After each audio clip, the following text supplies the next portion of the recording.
Hello, everyone, and welcome to Modern Sales Pros event. I'm super excited to get started. We have our amazing speakers, Trevor and Conway, here today. But as we let folks trickle in, I'd love to ask our panelists today a fun little icebreaker question. Um, do you have any fun summer vacation plans? Trevor, I think you're going to have the more exciting answers. So why don't you kick us off? Yeah, I'm on my summer vacation plans right now. I'm in Buenos Aires with my daughter on about a 2 week trip down here, trying to expose her to. She's learning Spanish in school, so we came down for a couple of weeks to try to immerse her in the local language. And we thought we'd pick the most difficult Spanish to understand, which is Spanish from Argentina. It's 5 words in 1 second, so you can speak Spanish here, you can speak it anywhere. Nice. Love it. Conway, what about you? I have a trip down to LA where my wife is from, and we're going to be bring her family and our two very young daughters, a 2-year-old and a 4-year-old, to Disneyland for the first time. So from what I've gathered, there's quite a bit of preparation that needs to be done, and as much as I'm sure my daughters will enjoy it, I'm not sure it'll be the vacation that I hope for. Disneyland is always fun. Well, amazing. Sounds like both of you have an awesome vacation plan and are currently on a trip. Also wanted to note, if you just entered, we have a poll going. So if you can input your answers on the poll tab at the right-hand corner, we love to hear what your answer is. We also have two going on, so I'll kind of switch it throughout, but I'll let you know when we launch the second one. All right, so let's get started. Today's topic: unleash the power of AI, 10x sales motivation and revenue performance. But before we begin, I'm going to say a few words about the team at Modern Sales Pros. Hello, everyone. I'm Angelica. I'm one of the community event managers at MSP. And if you're not familiar with MSP, we are the world's largest and highest quality community for those in sales management, sales leadership, sales and revenue operations, and enablement, aka our Modern Sales Pros. Our mission is to create an environment for our members to answer questions they struggle to solve on their own and help them to see around corners they may not know about. We do this through live sessions like the one you're at today. And we also have an online robust forum. And we also have our quarterly summits and our in-person events. So stay tuned for that. So if you're not already a part of MSP, you'll be invited to join right after this event. And quick housekeeping notes: if you have a question for Trevor and Conway, please use the Q&A tab at the right-hand corner or in the chat, and also let us know where you're calling in from. We also have a poll, as I mentioned, going on. I'm actually going to switch over to the next poll now. If you can head over to the poll section and answer, do you use AI in your day-to-day work? We'd love to know. I know AI is such a hot topic these days, and we really are curious to see if you use it in your day-to-day. Also, this event is being recorded, so if you have a colleague or coworker that couldn't make it, rest assured that this recording, key takeaways, the slide deck, along with any articles or blog posts, will be made available on the previous event page before the end of the day. And next, I am super pleased to announce that our sponsor for today's event is Captivate IQ. Captivate IQ is the agile commission solution that empowers companies to confidently adapt and deliver effective incentive compensation program. You can learn more about Captivate IQ here in the chat. I'm going to drop it in the link. Definitely check them out. They're doing awesome things. Now I'm going to stop sharing my screen, and I'm going to give Conway access to share his slide to do his introductions, as well as Trevor. Perfect. Thanks, Angelica. And it's a pleasure to be here. I think we've got some great content that everybody will hopefully find valuable as they go back to reflecting on how they want to close out the second half of the year. As Angelica mentioned, my name is Conway, and I am the co-founder and co-CEO of Captivate IQ. In my prior life, I led sales, finance, and among the jobs that I had to manage, I managed commissions, initially in spreadsheets and eventually in some commercial solutions. And throughout the conversation today, would love to share a few stories from those experiences and share at least our perspective on how Gen AI in particular has a way of significantly disrupting some of those ways that we've managed commissions before that I'm sure a lot of us in the room currently still do. So with that, Trevor, love to have you introduce yourself as well. Great. Thanks, Conway. I'm Trevor Jett. I'm Captivate IQ's head of enterprise sales. I've been involved in software for a little bit over 3 decades now in one form or another. Been in sales leadership for about 10 years. And interesting fact, my first job in sales for software was actually selling software in a retail store when it was sold out of boxes on diskettes. Shows how far back I go. Awesome. Thanks, Trevor. All right. And Angelica, in terms of the poll results, do we have enough in to cover them right now? Or did we lose Angelica? Well, maybe we'll come back to that in a little bit. We'll circle back to kind of share the results from the poll, just so everybody in the group here knows the type of exposure that the folks here have had with AI. I know that there's a wide spectrum of experience levels with AI, and in particular Gen AI.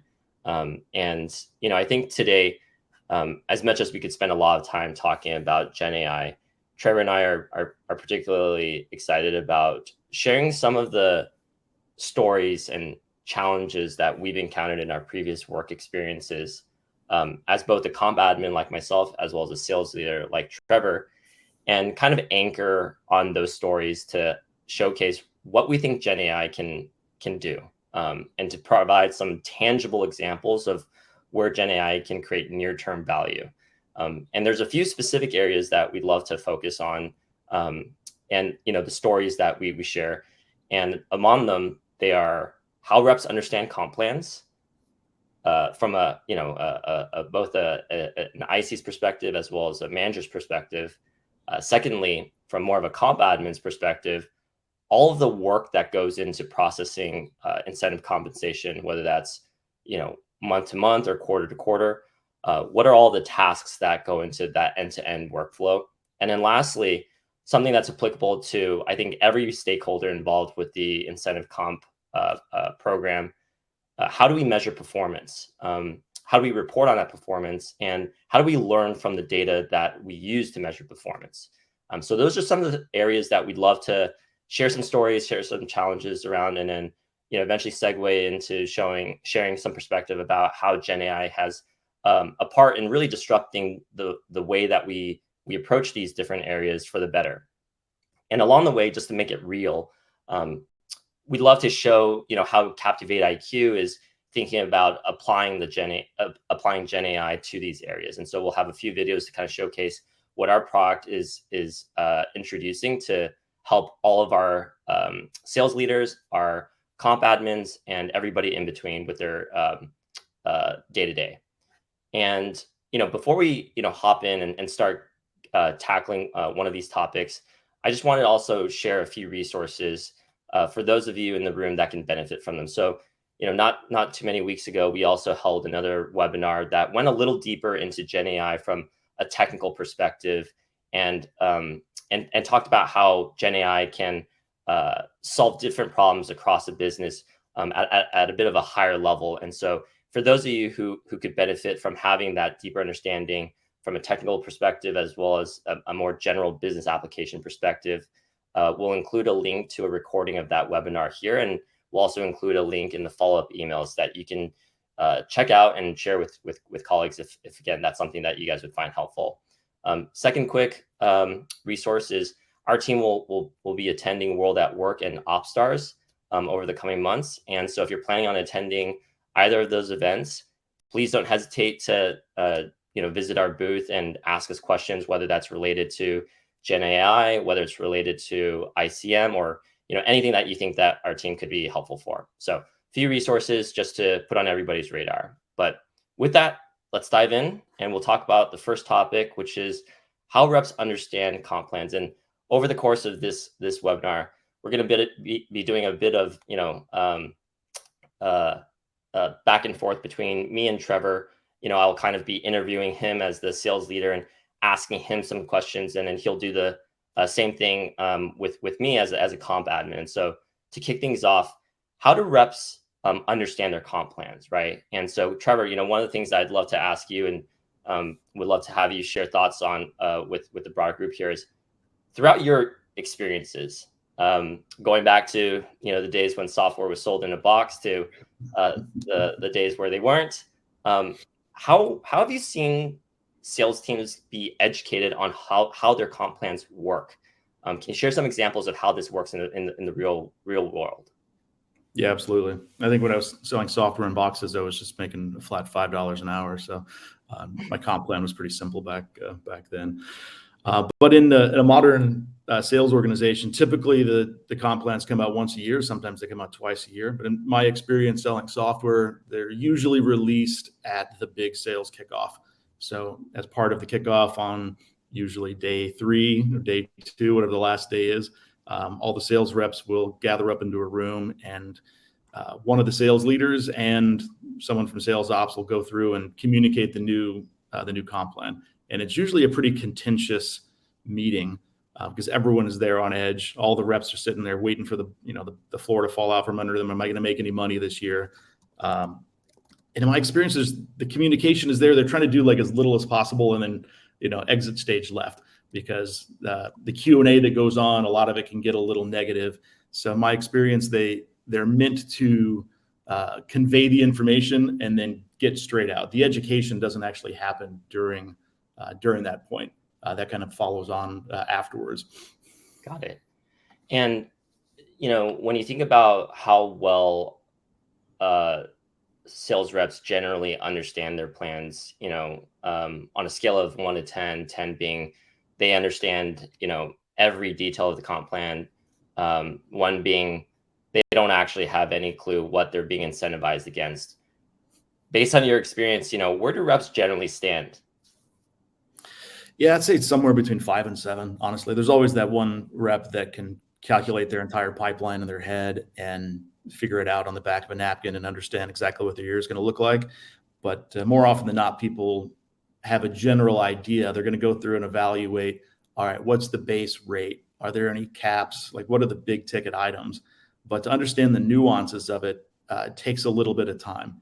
And that's usually something that they go away by themselves and look at their pipeline and do some math, do some calculations, go speak with the sales reps that know what the comp plan looks like, that have some experience. But usually it's sort of like a tribal knowledge thing, even more so than going back to sales ops. Sales ops around that time is so inundated with requests and questions that typically they might be a follow-on session, but they're not that available in a company that's got hundreds of sales reps, especially, to go in and speak one-off with everybody there. So a lot of times it's just up to the rep and their ability to go in and do the analysis and do the math for them to really understand whether it's something they're going to do well with or something they're not.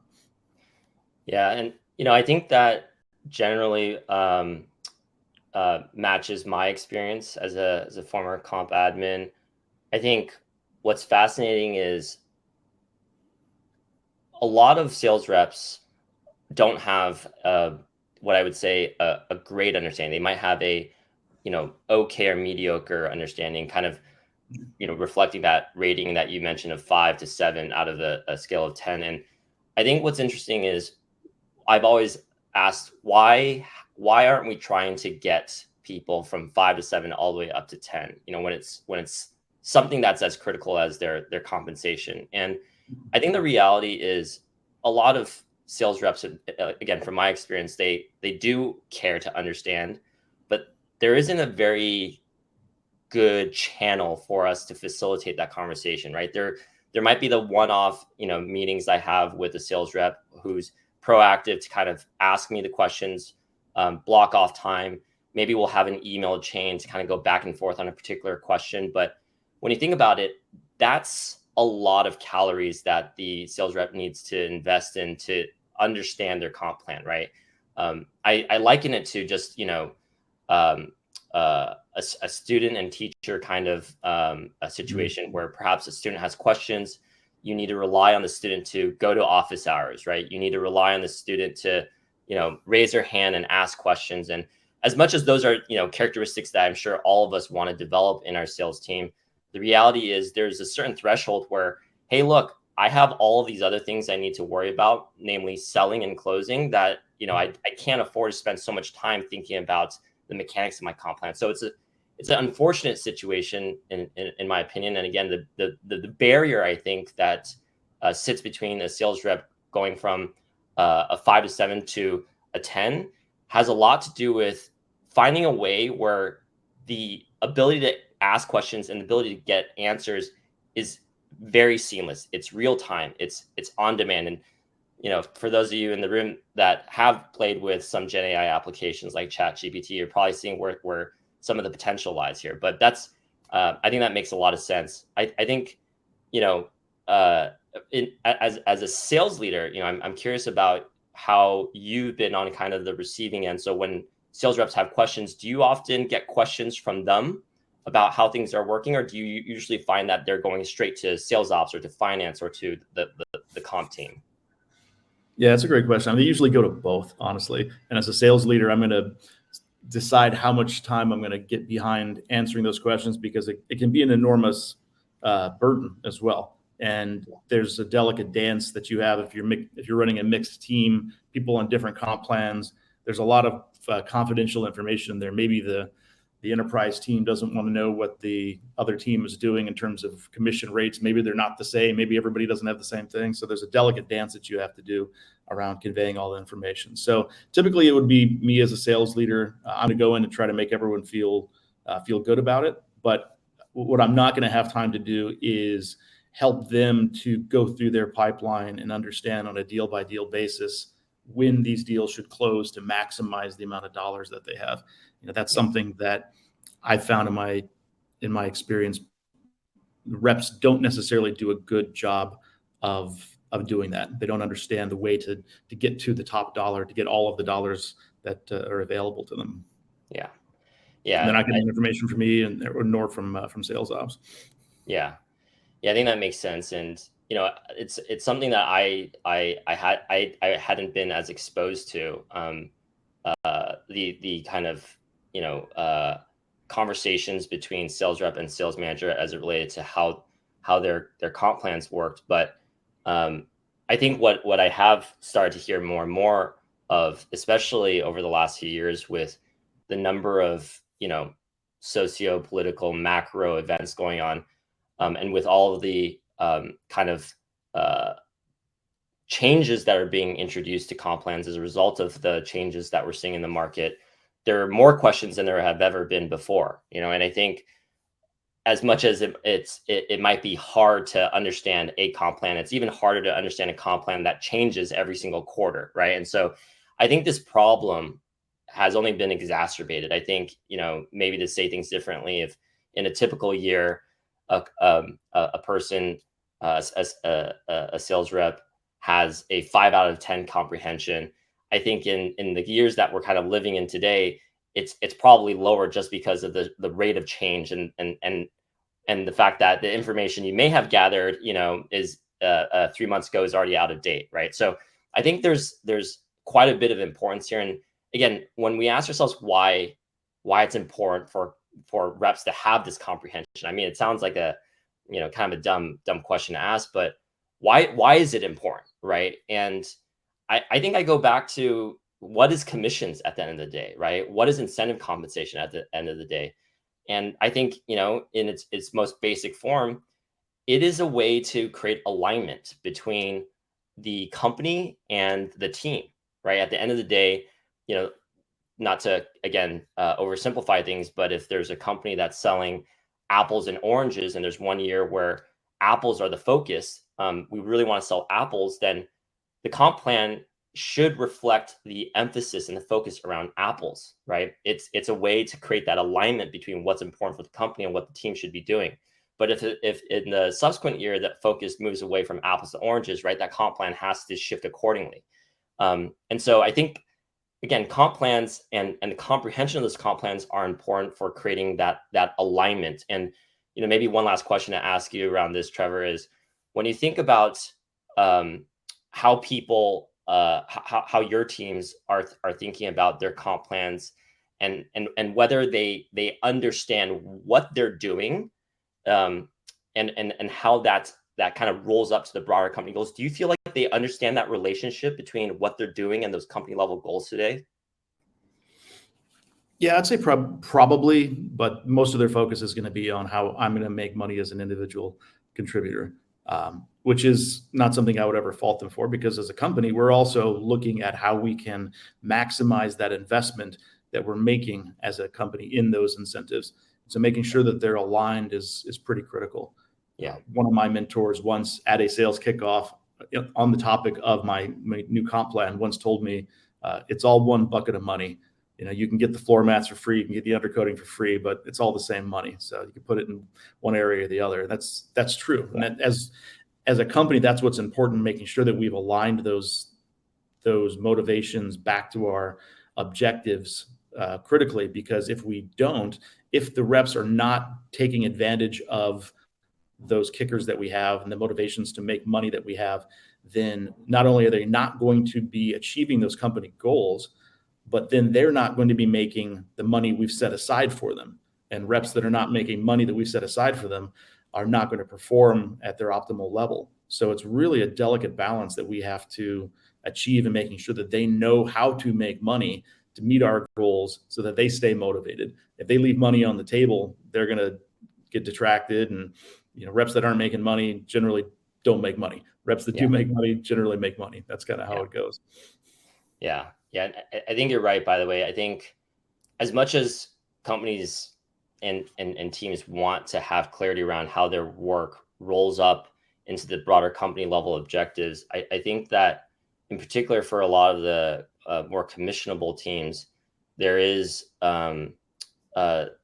there is some sort of translation that's needed. And I think that translation is often in the form of how do you make as much money as you can, right? And not to make things so transactional, but I do think that that's a good thing. It's basically a point system, right? And it allows us to, again, help people understand what's important and what isn't. But kind of, giving everybody a sense of what the problem is, I think it would be also great to share some perspective around how we think Gen AI can help with some of these problems around comprehension, around improving alignment between teams and the company. And so, just to kind of give folks a perspective based on what we're doing at Captivate IQ, I'd love to play a video here and, give folks a quick voiceover around what we're doing to improve that comprehension. And so as I kind of play this, the first thing that I'll highlight is I go back to that teacher-student kind of metaphor where if we can reduce the number of calories that people have to spend to get their questions surfaced and to get those answers received, I think we can do a lot. And so imagine a world where you no longer have to go on campus and ask for office hours. You don't have to send an email and do all this back and forth and wait for your professor, your TA to respond. I think that presents a status quo kind of proxy. But when I think about what Gen AI can allow you to do and what you're seeing in this video, imagine if you had a personal assistant that was always available to every person on your team, and they were always able to answer questions in real time, right? This is the kind of, I think, opportunity that Gen AI presents. It can allow every single person to not only have their own teacher, their own office hours, but to have that in a kind of on-demand setting, And so I think that's going to be incredibly powerful when it comes to lowering that barrier, encouraging people to ask those questions that they may have been more hesitant to ask. And so I think that in general improves the overall comprehension. It makes that process much faster, and it allows sales reps to focus on the core job at hand, which is to focus on selling and to sell the right things, right? So, that's just a quick take on how we think Gen AI can be incredibly valuable when it comes to sales compensation. Trevor, any thoughts on that in terms of how you think sales reps will receive that? Yeah, I love this. This is basically taking the place of that account exec that knows the plan inside and out, and it gives the sage guidance in the hallway, except now you've got it at your fingertips and you can just go do this analysis. The examples I'm thinking of in a complex sale where we've got, maybe software or hardware or services or whatever that mix of things are, that the company has our customer has a bucket of dollars to spend. Like, how should I arrange that so that the company and I make the most money? Something like this allows you to get to that mathematical maximum immediately without making mistakes and without having to do your own analysis. So I think this is great. Awesome. All right, so we'll kind of move on here into kind of the second area that we think Gen AI has a lot of opportunity, and that is more from the comp admin perspective. And this is where I'll kind of hand the mic over to Trevor so that he can kind of interview me, and for me to kind of step into that persona for those of you in the group that are in more of the comp admin position. So with that, Trevor, I'll kind of hand the mic over to you. That's great. Thanks. It's I always have to remind myself that you started as a comp admin, because I see you as my CEO, but it certainly leads to our foundation of how we got to where we are this company. So I guess maybe just as a backdrop to that, help us understand what goes into the monthly task of running comp every month. I mean, from a sales rep's perspective, a sales leader's perspective, you all go away into a room, and you come back with our numbers, and then we're none the wiser as to the struggles, but what actually goes on behind those closed doors.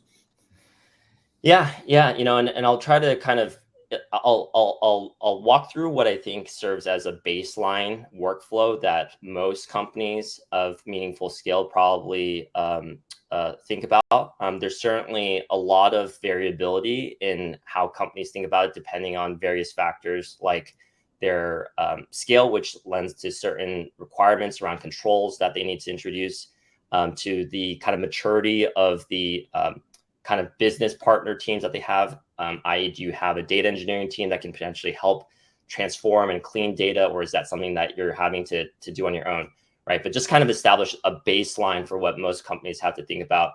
A lot of it starts with the data, right? And data can come from your CRM, it can come from your ERP, it can come from a one-off spreadsheet, but there's the entire act of aggregating your data and transforming it so that it's in a commission-ready state. And as much as that might seem like a transactional or an administrative step in this broader workflow, for many companies, it's probably one of the biggest time sinks. But beyond that, once you have the data in a certain state, there's the second set of data that I think about, which is the people data, right? So who's on which plan? Who are the folks that have moved from one team to another? Who's been promoted? How does that impact the hierarchy? And adjusting all that people input data, right? And that certainly includes adjusting quotas, adjusting variables that go into calculating each person's comp, right? So there's all of that information that needs to be updated, given there's so much activity that goes on month to month, particularly in a sales org, right? And so there's that piece. Then there's kind of the marriage of these two things. You have your kind of, call it, deal level transactional data with your people data that gets married with the calculations that represent the logic and the math of your commission plan. And those three things combined present you with a payout, right? And at the end of the day, the calculations, one would hope, aren't changing too frequently. If they are, then there's also the step around actually updating the calculations. That might be something smaller like a spiff, which would be more common in something that people need to adjust month to month. But other times, especially as I mentioned earlier, with all of the things going on around the world, there are sometimes, bolt-on calculations or fundamentally different plans that need to be introduced. And so there's that piece as well. But once we get to a payout, there's all of the, what I would call the checks and the balances, right? There's the often taking a data dump of what the payouts look like, looking for outliers, performing checks to make sure that at a minimum, this first pass looks sensical. But then there's the process of issuing the statements, and that might be to managers, to finance leaders, to the payees, depending on your approval workflow. And there's that whole process. And then finally, throughout this process, I think as people surface questions or issues related to the data or to their people input data, you start to have to resolve those issues, right? And there's a lot of back and forth there. finally, once everything does check out, both in terms of the calculations, but also in terms of having those controls established, those approvals, there's the kind of last mile of handing off the payroll data, the performance data to your various stakeholders. That might be to your payroll team. It might be attainment data that you send to your sales leader. It might be certain reports that you need to send to accounting for how they close their books. There's a whole set of kind of reports that need to be done to really complete that end-to-end workflow. So there's a ton, right? And I think that's one of the things that I deeply empathize with all of the folks in this room who are comp admins. It is an incredible amount of work, not just in terms of workload, but in terms of the sheer, call it, variety or the sheer number of tasks, right? It's just a lot to juggle. Everybody can really appreciate how it's a very leveraged team, and so often it's over leveraged because I think a lot of leadership, whether it's finance or sales ops, they don't necessarily have the level of appreciation that they need to understand the amount of workload that goes into managing that end-to-end process. And not to mention, you kind of overlay all of the changes that we're seeing, the more frequent changes that we're seeing, and that makes the job even harder, right? So there's a ton that goes into managing that end-to-end process. Interesting. Sounds like a whole bunch of exceptions that you're just dealing with on a daily basis. That's the name of the game. Commissions but a list of exceptions in many companies. Well, it looks easy from where we sit, for what it's worth. But what's the worst part? If there's one part you had to pull out of that from the time that you did that, which step in that process would you focus on? Yeah, I think, and what I'm saying, I don't think is unique to just commissions. I actually think it's true for anything that involves a lot of calculations and has the same kind of mission criticality that we deal with in incentive compensation, in payroll, and that is, hey, if a number isn't right, why? Right? Like, is it because of the upstream data? Is it because of the people input? Is it because of this formula? Is it because of that formula? And you can imagine this endless chain of things that go into producing this result, and having to go through each link in that chain to understand, well, is it this issue? Is it that issue? Is it a combination of those issues? Right? So there's this huge cognitive load that goes into just being able to unpack, well, why is there that result? And folks that manage commissions in a solution or in spreadsheets alike, they, I think, can appreciate that with certain features like traceability, you can, streamline that process a little. Like, this is the equivalent of an evaluate formula feature in a spreadsheet. But the reality is that's still a big mental load. And so I think, again, kind of a teaser of what I think Gen AI can do. I think if you can have something that can effectively identify the issue for you, or at least remove the possibility so that you don't have as many links in this chain to worry about, that can go a really, really long way. No, that's great. That's great. Well, as sales reps listening to this are developing a new appreciation for all of the trouble that goes through, what is there anything in particular that we should understand and take away from, if there's one thing? Yeah, I mean, look, I think it kind of goes back to that empathy. I don't want to make things too squishy, but there's a lot of work, and maybe a bit of a shameless plug, but something that I genuinely believe, particularly for organizations that aren't providing adequate resources to the teams that are responsible for managing comp.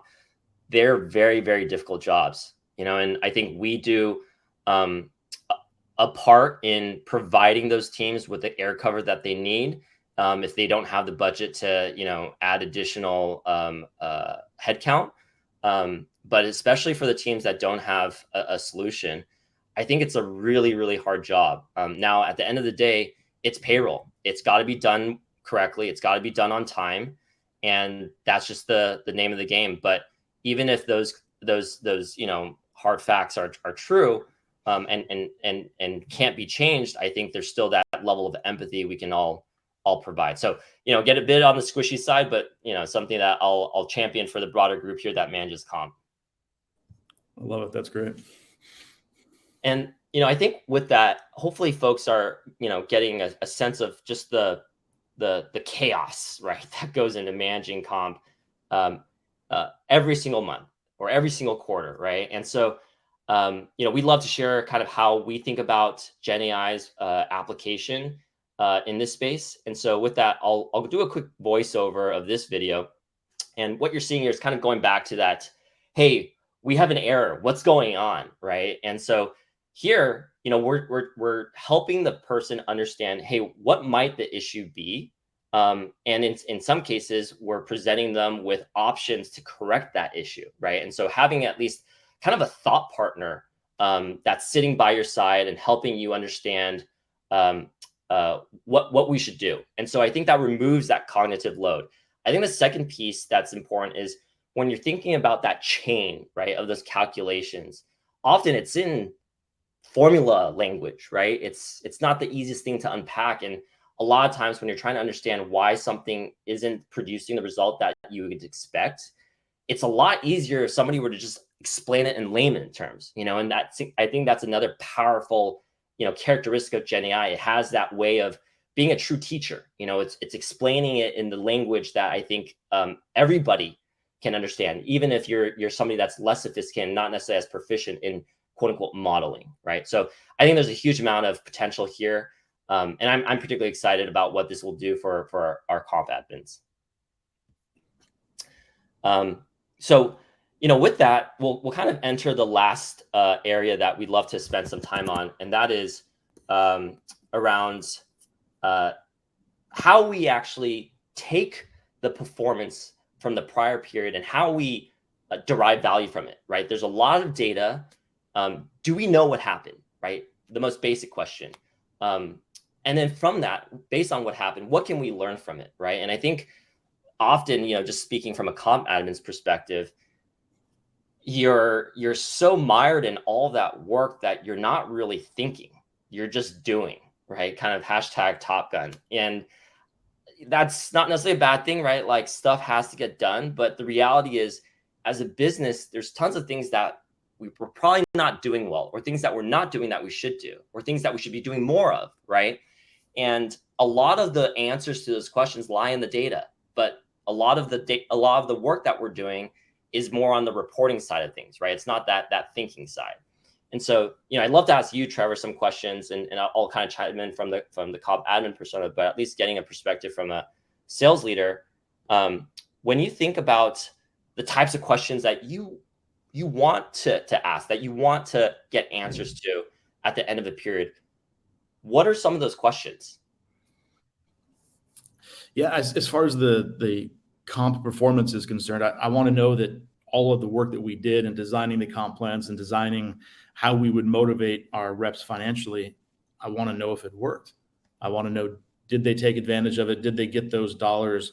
And did our assumptions around the motivation, were they accurate?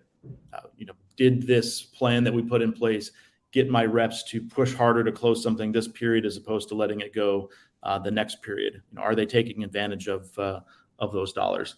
I think that's basically what I want to know, is just like tracking how we're doing. Yeah. And I think maybe one thing that I think represents a very common question or aspect to question is how things are trending, right? Whether that's attainment or your average deal size or what have you, but there's this question around trend.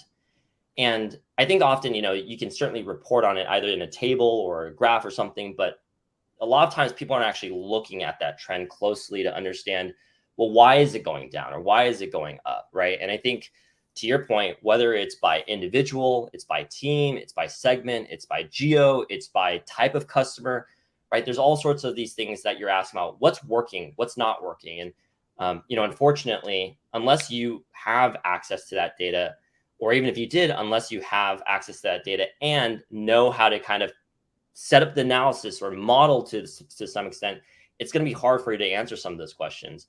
From a comp admin's perspective, right? Even if I'm coming in with kind of an analytical or modeling kind of background, I think there's still the time constraint that limits my ability to think about these questions. And some of the questions that I think are really important to ask, whether you're in sales ops or in finance, are things around, hey, outside of a lot of the performance metrics, it's around unit economics, right? So we have so many different teams focusing on different segments, different verticals, different products.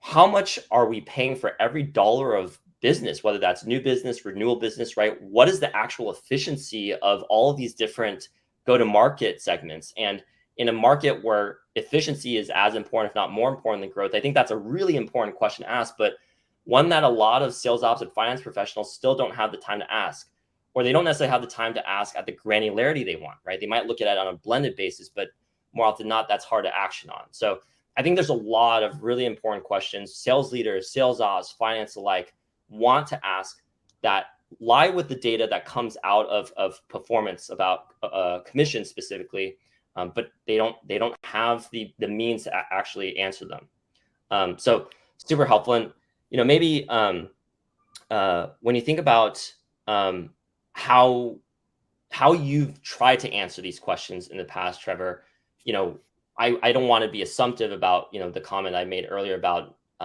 not having access to the data or being reliant on sales ops or finance to get those questions answered. But just to make it real, from your experience, have you been able to answer those questions? What does it require you to do? Yeah, and I think you hit it actually. I think that the issue is that analysis is derived from downloading data from a lot of different sources, cobbling it together, making some assumptions, and then when you want to do it again, you've got to go do that again. And so it's an exercise in that analysis. It's not something that you're continuing to do period over period, quarter over quarter, and so forth. So I think that's where it falls down. Is it's usually just like a point in time, and then we draw a lot of assumptions from that throughout the year. Like, hey, we did this one exercise in Q1 and we found this information. Therefore, we're going to continue to think that that's continuing throughout the year, when in fact we haven't gone back and redone the exercise because it was a giant hassle and a huge lift to do it.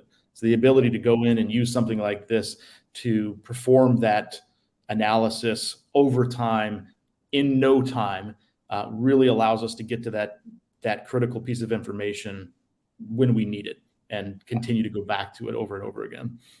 Yeah, definitely. And, just to kind of give everybody a perspective on how we think Gen AI can help unlock a lot of the time needed to answer these questions, as well as to surface the questions that we should be asking that we're not asking.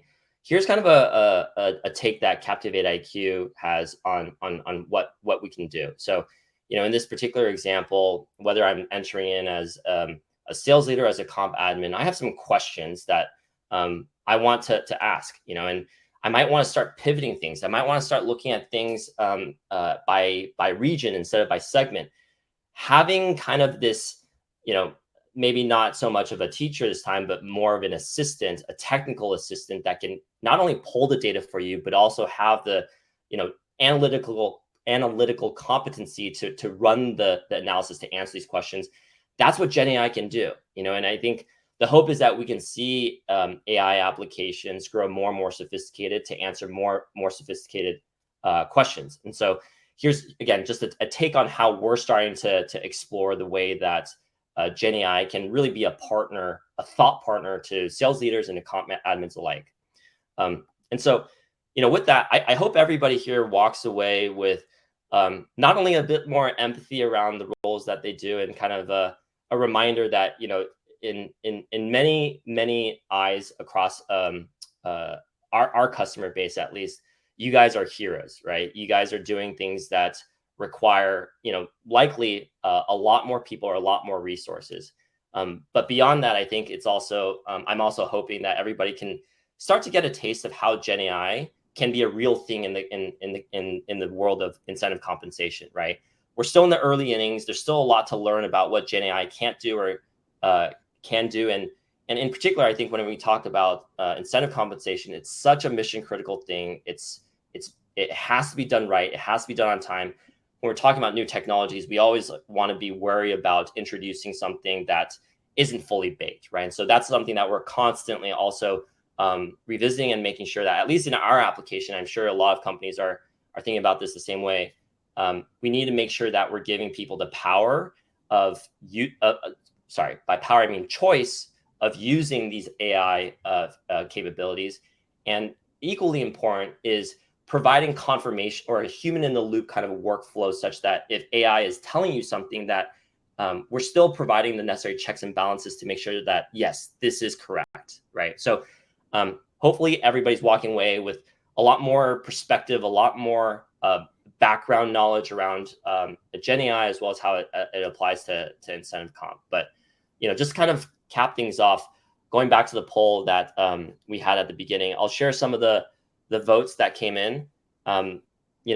Sample size is always important here, so I wouldn't necessarily take this as a representation of the broader market in sales. But the first question was around, how important do you believe AI is within compensation management tools? And among the votes, we had 33% that said very important, and the remainder saying that it was somewhat important. I'd be curious to know how folks feel coming out of this, if that has changed or not. But the second question was, do you use AI in your day-to-day at work? And among the votes, we had about 66% that said sometimes. Maybe that's a lot of ChatGPT, who knows? And then the remainder saying not yet, but want to. So I think that's great. I think this is all signaling that everybody sees that there is potential. And for some of us, they've already realized that potential through some of the things that they're doing today at work. So that's awesome. We'd love feedback from the group. If you have any about how GenAI can be used in interesting ways in incentive compensation.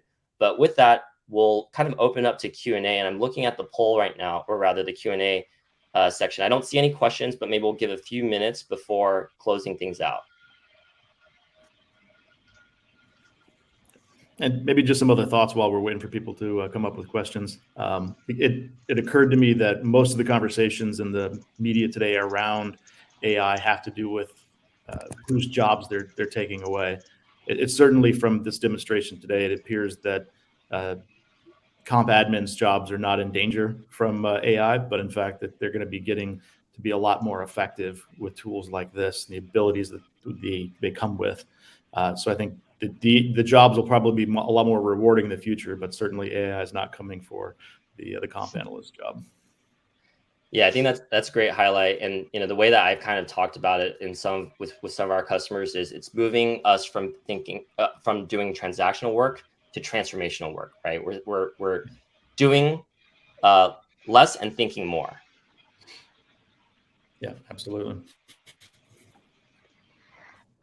All right, we have a couple minutes. Please drop your questions either in the chat or in the Q&A. We'd love to answer them live. You have a few moments. But if you don't think of a question right away, I did drop in Conway and Trevor's LinkedIn, so be sure to connect them directly via LinkedIn if you do have a question. Just a reminder for everyone here that the recording, along with the slide deck that Conway shared, will be made available on the MSP website. We will also share the link to the webinar to learn more about this topic. Conway, Trevor, thank you so much for this amazing discussion. I know I found it super informative, and thank you everyone for attending this event. We will see you at the next event. Bye, everyone. Thanks, everyone. See you guys.